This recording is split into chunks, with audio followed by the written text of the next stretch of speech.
The cries pierce through the darkness like broken glass, high, desperate, fading. Something impossibly small is drowning in the belly of the city, and every second that passes pulls it deeper into the black.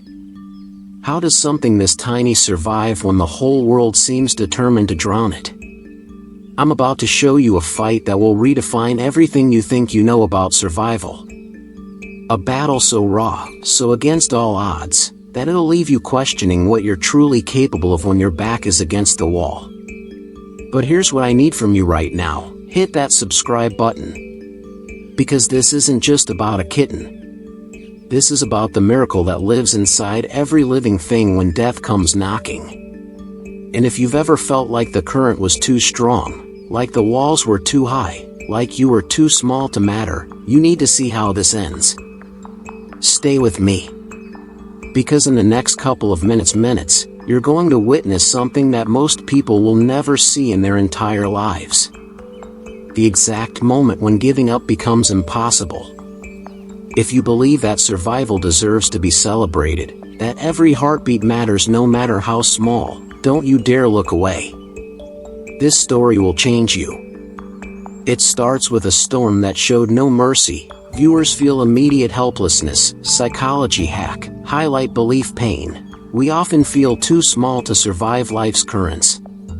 Down here, in the concrete veins of the city, there is no mercy.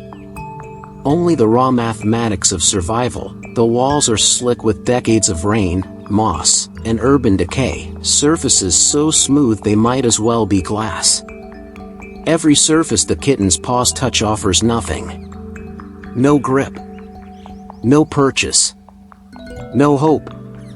The concrete is unforgiving, engineered for one purpose: to carry water away as efficiently as possible. Not to save small lives caught in its current, but this kitten doesn't understand engineering. It only understands one thing: up means air, and air means life.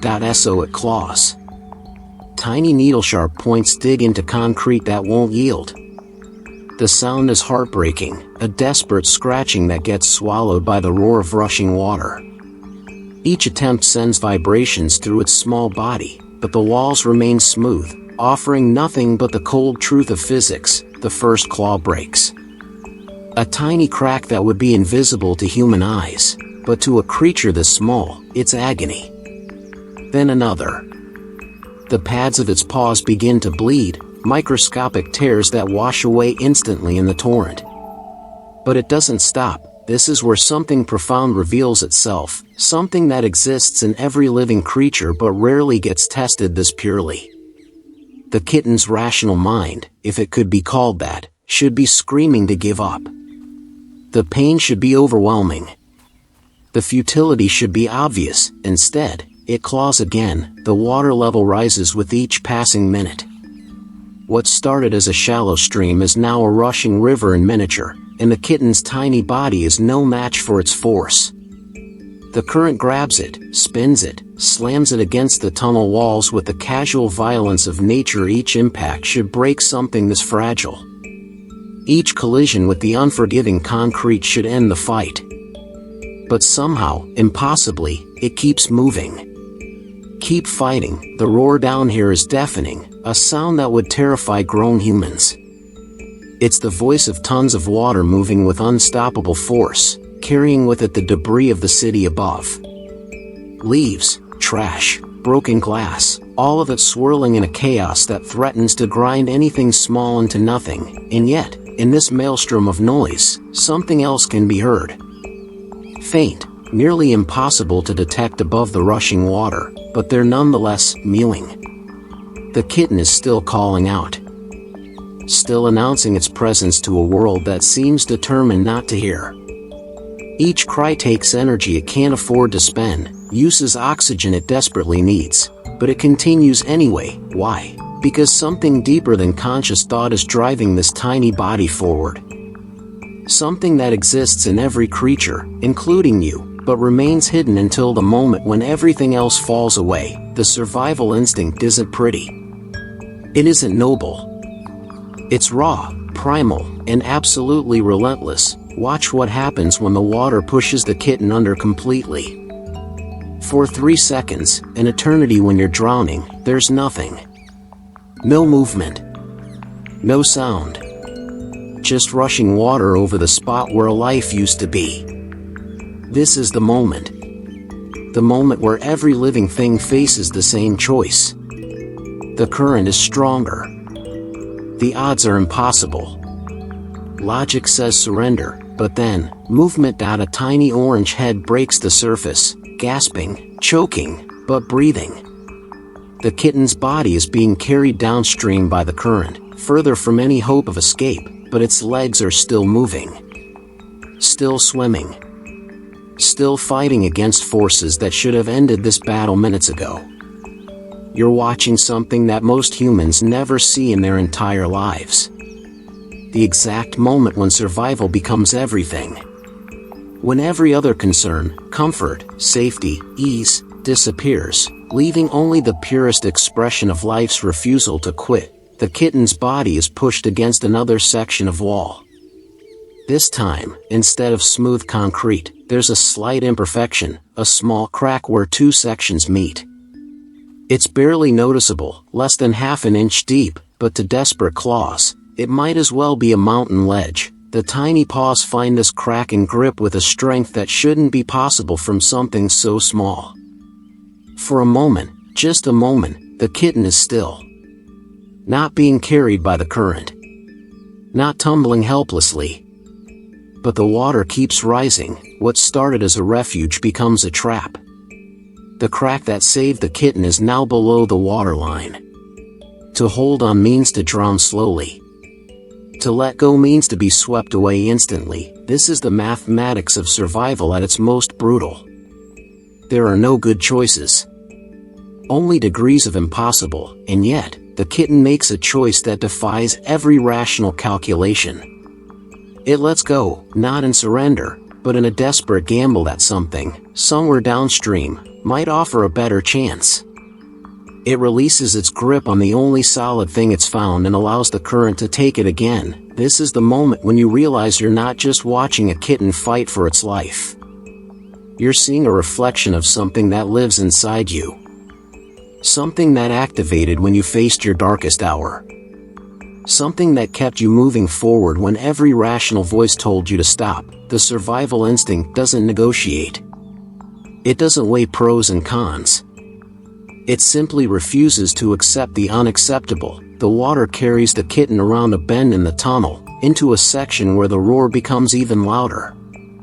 Here, multiple drain pipes converge, creating a miniature waterfall effect. The force is tremendous, enough to break bones, to render unconscious, to end the fight permanently. The kitten hits this confluence and disappears entirely under the churning surface. The water here is white with foam, violent with conflicting currents. Nothing. This small should be able to survive the hydraulic forces at play. 0.5 seconds pass. Then 10. The mathematical probability of survival drops to near 0. But mathematics doesn't account for when the small head breaks the surface again, battered, exhausted, but somehow still conscious. Something has changed. The current has carried it past the worst of the turbulence into a slightly calmer section of the tunnel. Not calm. Not safe. But possible. The kitten's movements are weaker now. The constant fight against the current has drained reserves it never had to begin with. Its tiny body is at the absolute limit of what's physically possible, and yet it continues to move its legs. Continue to keep its head above water. Continue to refuse the easiest option of all, simply letting go. This is what survival looks like when stripped of everything else. No hope of rescue. No reasonable expectation of success. No energy left to spare, just the inexplicable refusal to stop. The water level continues to rise. The tunnel continues to carry its small passenger toward an uncertain destination. The odds remain overwhelming. But something fundamental has been revealed in this concrete tomb beneath the city.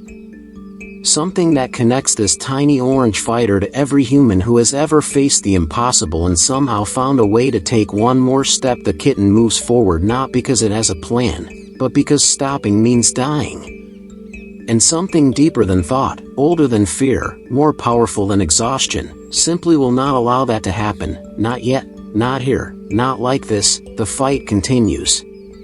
Marcus Rodriguez was already late for his daughter's birthday dinner. The storm had delayed his train by 20 minutes, and now he was speed walking through the downpour, collar turned up against the rain, thinking about 7-year-old Sophia's disappointed face if he missed blowing out the candles. His phone buzzed with another text from his wife. "Where are you?" He typed back quickly, 5 minutes away, not breaking stride, not looking up from his screen. That's when he heard it. At first, it was nothing. Just another sound in the urban symphony of rain hitting concrete, cars splashing through puddles, the distant rumble of thunder. But something made him slow his pace. Something that didn't quite fit. A sound underneath the storm. Barely audible. So faint it might have been imagination. Most people would have kept walking.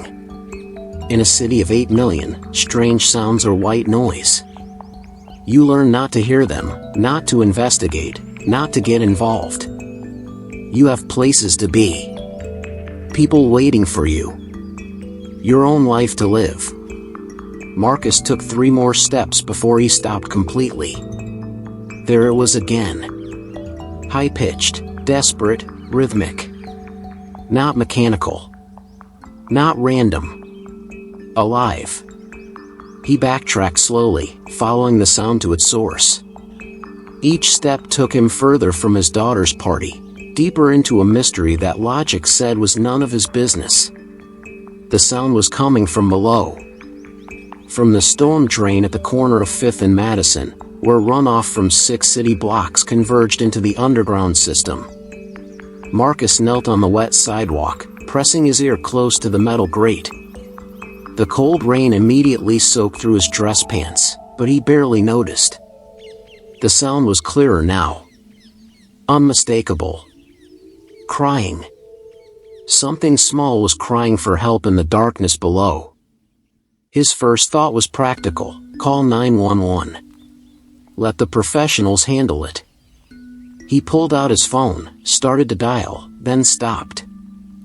How long would it take for emergency responders to arrive? How long to assess the situation, bring equipment, navigate bureaucracy? The rain wasn't stopping. The water level down there was rising by the minute. Whatever was down there might not have that kind of time. Marcus shoved his phone back in his pocket and grabbed the storm drain grate with both hands. The metal was slippery, corroded, and hadn't been moved in years. It didn't budge. He tried again, this time bracing his feet against the curb for leverage.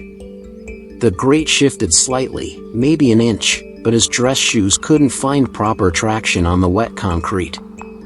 The crying from below was getting weaker. Marcus looked around desperately. The street was empty, everyone with sense was indoors, waiting out the storm. No help was coming. No one else was going to hear what he was hearing. He was the only one. The weight of that realization hit him like a physical blow. This moment, this choice, would determine whether something lived or died. And it was entirely up to him. He took off his jacket, wrapped it around his hands for grip, and pulled again. This time, desperation gave him strength he didn't know he had. The grate moved, 6 inches, then a foot. The smell that rose from the opening was overwhelming. Decades of urban runoff, decomposing leaves, and now the sharp scent of rushing water. But underneath it all, something else. Fear. Raw, animal terror. Marcus aimed his phone's flashlight into the opening. The beam cut through the darkness, revealing a concrete tunnel filled with fast-moving water. At first, he saw nothing but debris being carried by the current. Then, 20 feet downstream, a flash of orange. "Jesus," he whispered. It was a kitten. Barely more than a few weeks old, being swept along by water that was rising faster than anything that small could possibly fight. As he watched, the tiny creature was slammed against the tunnel wall, disappearing under the surface for long seconds before somehow clawing its way back up for air. The mathematics were brutal and simple. The kitten was moving away from him at the speed of the current, maybe 3 feet per second. The tunnel stretched for blocks in either direction. In less than a minute, it would be carried beyond any hope of rescue. Marcus made a decision that defied every instinct of self-preservation. He lowered himself into the storm drain. The shock of the cold water hit him immediately. It was deeper than he'd expected, up to his chest, and the current was strong enough to knock him off balance. His expensive dress shirt and tie were instantly soaked, his leather shoes filled with water that made every step treacherous. But he could see the kitten clearly now. It was maybe 15 feet away, being carried toward him by the current but fighting desperately to stay afloat. Its tiny head kept disappearing under the surface, each time staying down a little longer. Marcus waded forward, fighting against the flow, trying to position himself where the current would bring the kitten within reach. The water was so cold it made his muscles ache, and the concrete floor beneath his feet was slippery with algae and decades of accumulated debris. He had one chance. Maybe 2 seconds when the kitten would be close enough to grab. The current brought the tiny creature toward him. Marcus could see its eyes now, wide with terror but still alert, still fighting.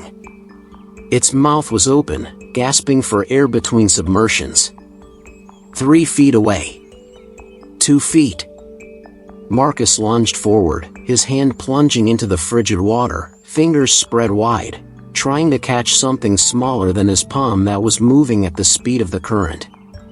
His first grab missed entirely. The kitten slipped through his fingers and continued downstream.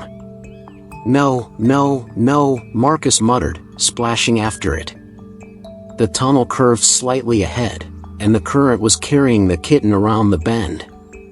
In seconds, it would be out of sight, swept into the deeper sections of the storm system where even Marcus couldn't follow.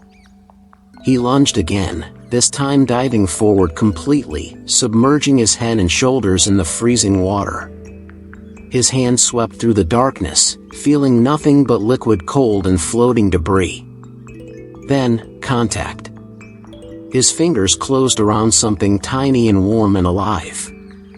Claws immediately dug into his palm, needle-sharp and desperate, but he didn't let go.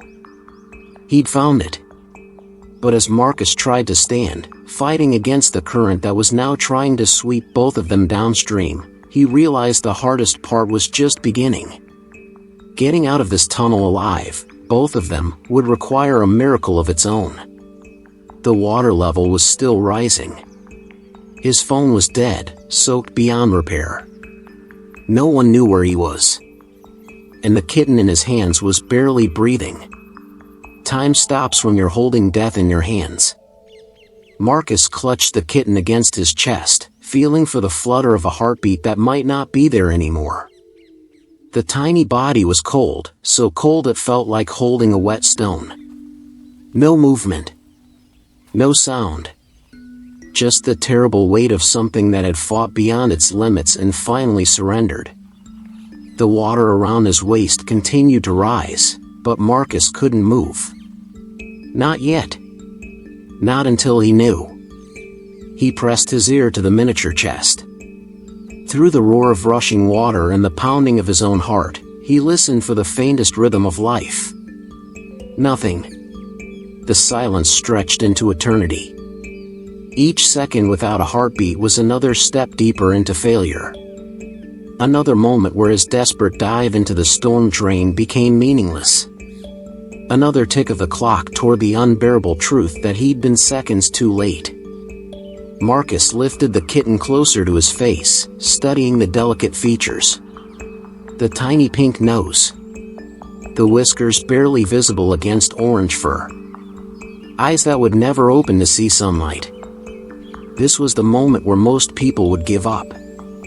Where logic would declare the fight over. Where the cold mathematics of biology would win. But Marcus had spent 20 minutes in freezing water to reach this moment. He had risked his own life, missed his daughter's birthday party, destroyed his clothes, and pushed his body beyond its limits for this tiny creature. He wasn't giving up now. He cupped his hands around the kitten's muzzle and blew gently, a puff of warm air directly into the tiny lungs. Then again. And again. "Come on," he whispered. "Come on, little fighter. You didn't survive all that just to quit now." Still nothing. Marcus tried chest compressions, using just his index finger to press gently on the tiny ribcage. The bones felt fragile as eggshells beneath his touch. Too much pressure could crush what he was trying to save. Too little might not restart a heart that had already given everything it had. Press. Release. Press. Release. The water around his waist rose another inch. Press. Release. Press. Release. His own breathing became ragged from the cold and exhaustion. His muscles ached from fighting the current. His mind began to whisper the terrible possibility that he'd been too late, that his heroic dive into the storm drain would end in tragedy. Press. Release. Press. Release. Then, something. Not a heartbeat. Not a breath. Just the slightest twitch of a tiny paw. Marcus held his breath, afraid that hoping would somehow jinx whatever miracle might be trying to happen. The kitten remained motionless for several more seconds, and he began to wonder if he'd imagined the movement. But then it came again. A slight shift in the small body. The faintest suggestion that something was stirring inside. "That's it," Marcus breathed. "That's it. Come back." The next few seconds stretched like hours. Marcus continued the gentle chest compressions while watching for any sign of returning life. His own body was shaking from the cold, but he forced his hands to remain steady. This creature had fought impossible odds to survive this long. The least he could do was give it every chance to complete that journey. Then, like a switch being flipped, everything changed. The kitten's chest suddenly expanded with a sharp, gasping breath. Not the gentle rhythm of peaceful breathing, but the desperate gulp of someone who'd been underwater too long. The sound that followed was unlike anything Marcus had ever heard. A cough so small it was almost inaudible, but filled with the violence of lungs expelling water they were never meant to hold. Then another. And another. Water poured from the tiny mouth, not much, just a few drops, but each one represented another second of survival reclaimed from the edge of impossible. The kitten's eyes remained closed, but its chest was moving now with irregular, desperate breaths. Each inhalation was a small victory. Each exhalation a promise that the fight wasn't over. Marcus felt tears mixing with the rain on his face. He'd seen his daughter take her first breath 7 years ago, but this was different. This was life choosing to return after it had already begun to leave. The kitten let out a sound then, barely a whisper, more breath than voice, but unmistakably a mew. Weak, thready, but alive. "There you are," Marcus whispered, his voice cracking. "There's my fighter." But they weren't safe yet. The water level in the tunnel had risen to Marcus's chest, and his body temperature was dropping dangerously. The kitten was breathing, but barely. Its tiny body was still cold, still weak, still balanced on the knife's edge between survival and surrender. Marcus knew he had maybe 5 minutes before hypothermia made his own survival questionable. He had to get them both out of this concrete tomb, had to find warmth and safety, had to complete the rescue that had started as an impulse and become a life-or-death mission. He tucked the kitten inside his soaked shirt, against his chest where his body heat might help warm the tiny form. The small creature's claws weakly gripped his skin, a reflex that spoke of returning strength.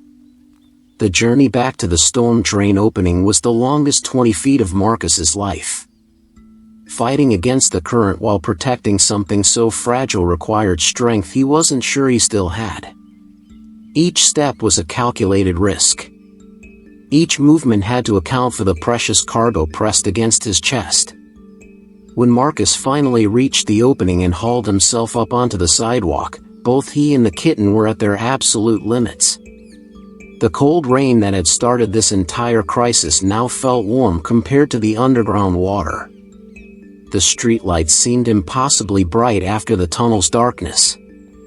Marcus sat on the wet concrete, back against a lamppost, and carefully extracted the kitten from his shirt. The tiny creature was still breathing, still making weak mewing sounds, but it was alive in a way that defied every rational prediction. As he looked down at this impossible survivor, Marcus understood something profound. This kitten had faced death and refused to accept it. Had been pushed beyond every reasonable limit and found reserves of strength that shouldn't have existed.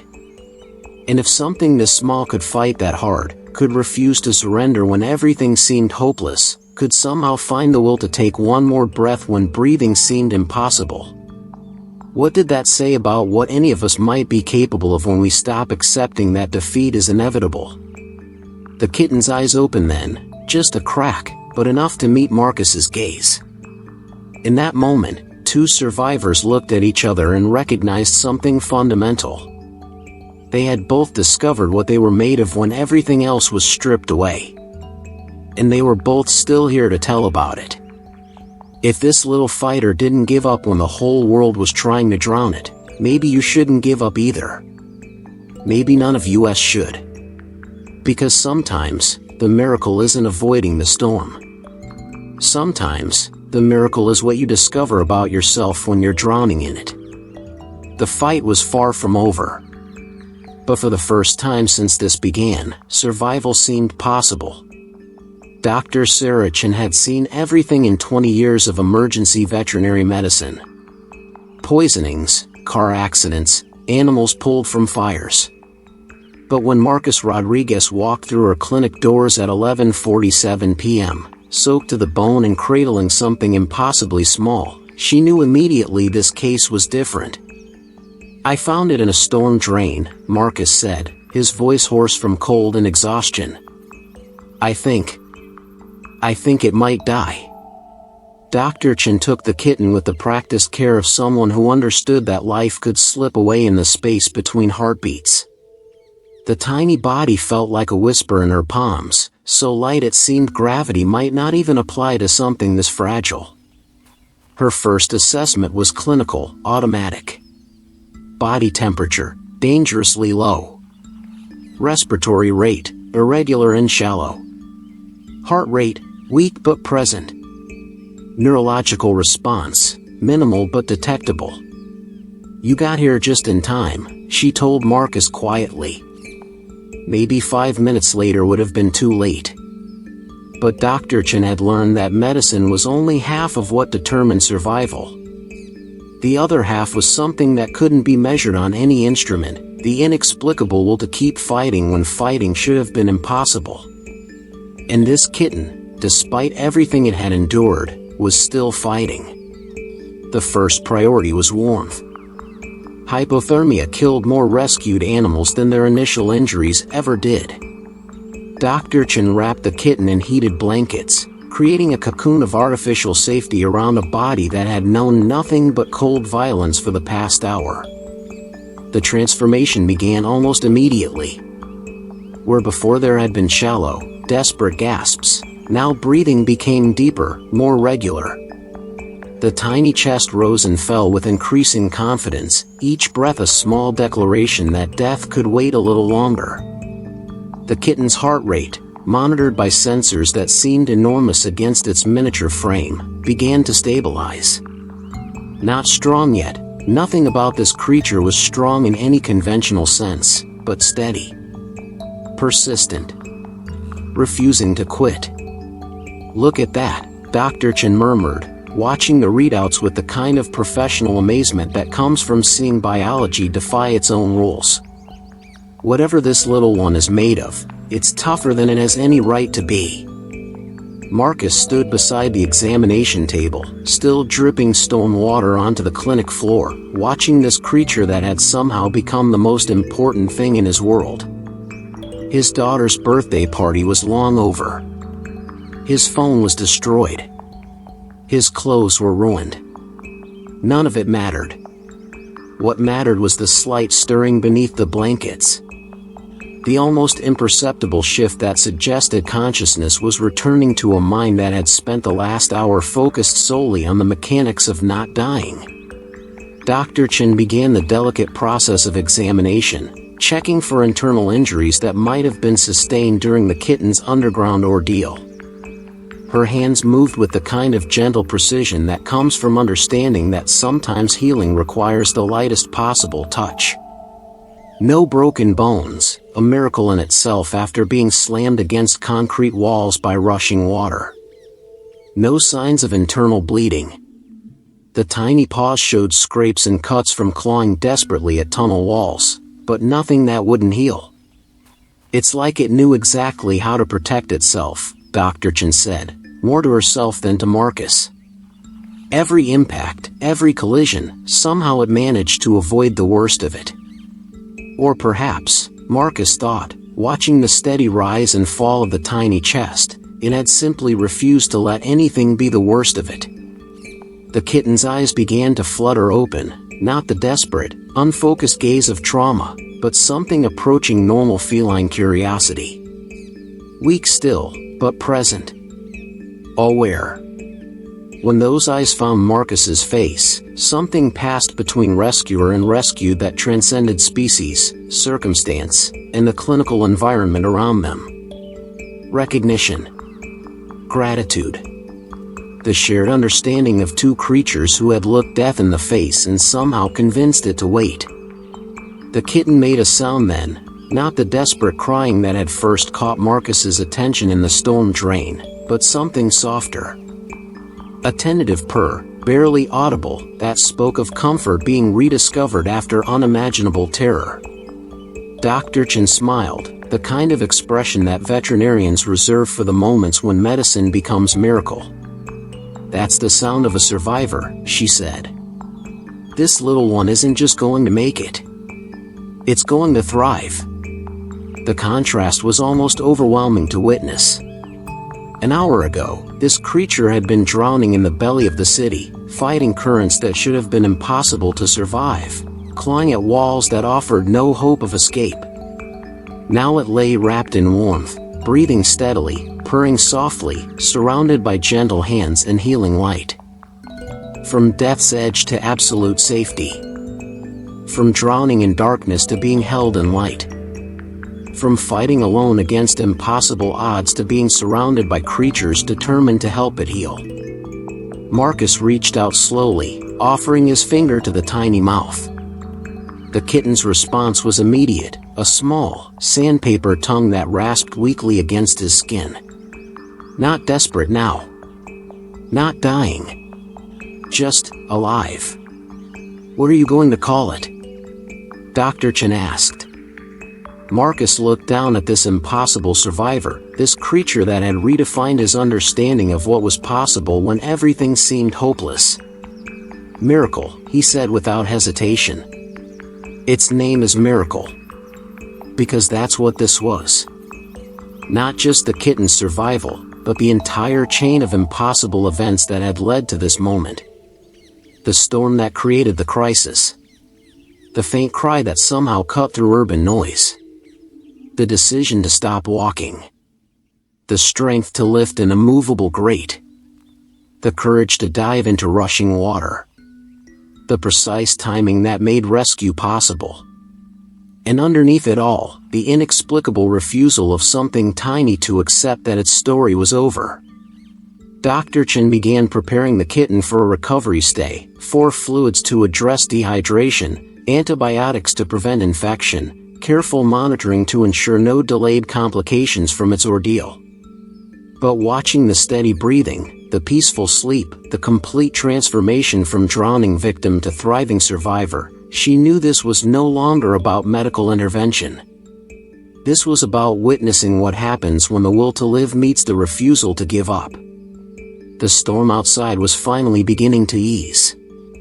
The rain that had nearly killed this tiny creature was tapering off, leaving behind clean streets and the promise of morning sun.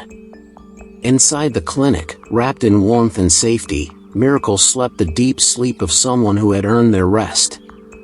The fight was over. Survival had won. And somewhere in the space between a storm drain and a healing table, both a man and a kitten had discovered what they were truly capable of when everything else was stripped away. The miracle wasn't that they had both survived. The miracle was what they had learned about the strength that lives inside every beating heart when giving up stops being an option. 3 days later, Marcus sits in his living room watching Miracle play with a piece of string. The tiny creature that once fought for every breath now pounces with the fearless energy that only comes from never having learned that some battles can't be won. His 7-year-old daughter Sophia giggles as Miracle tumbles over his own paws, then immediately springs back up to attack the string again. There's no memory of the storm drain in those bright eyes. No hesitation. No trauma. Just the pure, uncompromising belief that life is meant to be lived fully. "Daddy," Sophia asks, scratching behind Miracle's ears, "why didn't he just give up when it got scary?" Marcus looks at this question that cuts straight to the heart of everything. How do you explain to a 7-year-old what you're still trying to understand yourself? Because, he says slowly, something that small doesn't know it's supposed to be impossible. But that's not quite right, and Marcus knows it. This isn't about innocence or ignorance. It's about something far more profound. Miracle knew exactly how impossible his situation was. Every nerve in his tiny body screamed the mathematics of certain death. The water was too strong. The walls were too smooth. The current was too fast. The odds were too overwhelming. He fought anyway. This is what we've forgotten in our comfortable lives, surrounded by safety nets and backup plans and reasonable expectations. We've lost touch with the fundamental truth that every living thing carries inside them, the ability to refuse the unacceptable. Survival is not about size. It's not about strength. It's not about having the right equipment or the perfect plan or even reasonable hope of success. Survival is about the moment when everything logical tells you to quit, and something deeper than logic whispers, "Not yet." Something so small endured what seemed impossible because it had access to the same force that lives inside you. The same refusal to surrender that activated when you faced your darkest hour. The same inexplicable strength that kept you moving forward when every rational voice told you to stop. You felt it, haven't you? That moment when you should have broken but didn't. When you should have given up but couldn't. When some part of you that you didn't even know existed took over and carried you through the impossible. That's what you witnessed in this storm drain. That's what Marcus saw when he looked into the water and decided to dive in anyway. That's what Dr. Chen recognized when she felt the steady heartbeat of something that refused to die. The force that kept Miracle fighting in the darkness is the same force that has carried every human being through every storm they thought would drown them. We call it different names. Resilience. Determination. The human spirit. The will to live. But maybe it's simpler than that. Maybe it's just a fundamental characteristic of life itself, the refusal to accept that the story is over when it feels like the story should be over. Miracle didn't survive because he was special. He survived because he was alive, and being alive means never quite giving up, even when giving up would be easier. 6 months later, Miracle weighs 4 pounds and terrorizes the Rodriguez household with the fearless confidence of someone who has already faced the worst the world can offer and emerged victorious. He has no memory of the storm drain. No lingering trauma from his underwater battle. No hesitation about exploring new spaces or taking on challenges that seem too big for him. Because once you've discovered what you're capable of when everything else is stripped away, the everyday impossible stops looking so intimidating. Marcus still walks past that storm drain every day on his way to work. Sometimes he stops, remembers the sound of desperate crying barely audible above the storm, remembers the decision to investigate instead of walking away. He wonders how many other moments like that we all walk past. How many chances to discover what we're really made of when someone, or something, needs us to be more than we thought we could be. This story isn't really about a kitten, though Miracle would be offended to hear that. It's about the moment when you realize that the voice in your head saying impossible isn't nearly as strong as the voice in your heart saying try anyway. It's about understanding that survival isn't a special talent reserved for the lucky few. It's the default setting of every living thing, waiting to be activated when the moment demands everything you have and then asks for more. If you made it to the end of this story, you already know what Miracle knows. You've already survived every storm that tried to drown you. You've already proven that whatever force kept him fighting in the darkness lives inside you too. The question isn't whether you have what it takes to survive the impossible. You're here, aren't you? You're still breathing, still fighting, still refusing to let your story end before you're ready. The question is, what will you do with that knowledge? Because right now, somewhere, someone is drowning in their own storm drain. Someone is facing currents that seem too strong, walls that seem too high, odds that seem too overwhelming. And they need to know what Miracle taught us in the darkness beneath the city. The size of the fighter matters less than the size of the fight inside the fighter. If this story changed how you see what's possible when everything seems impossible, don't keep that revelation to yourself. Share it. Subscribe for more stories about the extraordinary strength that lives inside ordinary moments. Hit the notification bell, because you never know when you'll need to remember what you learned about survival in a storm drain. And the next time you hear something crying in the darkness, literally or metaphorically, maybe you'll be the one who stops walking. Maybe you'll be the one who investigates. Maybe you'll be the one who dives in. Because the world needs more people who understand what Marcus understood that night. Sometimes the miracle isn't avoiding the storm. Sometimes the miracle is what you discover about yourself when you're drowning in it.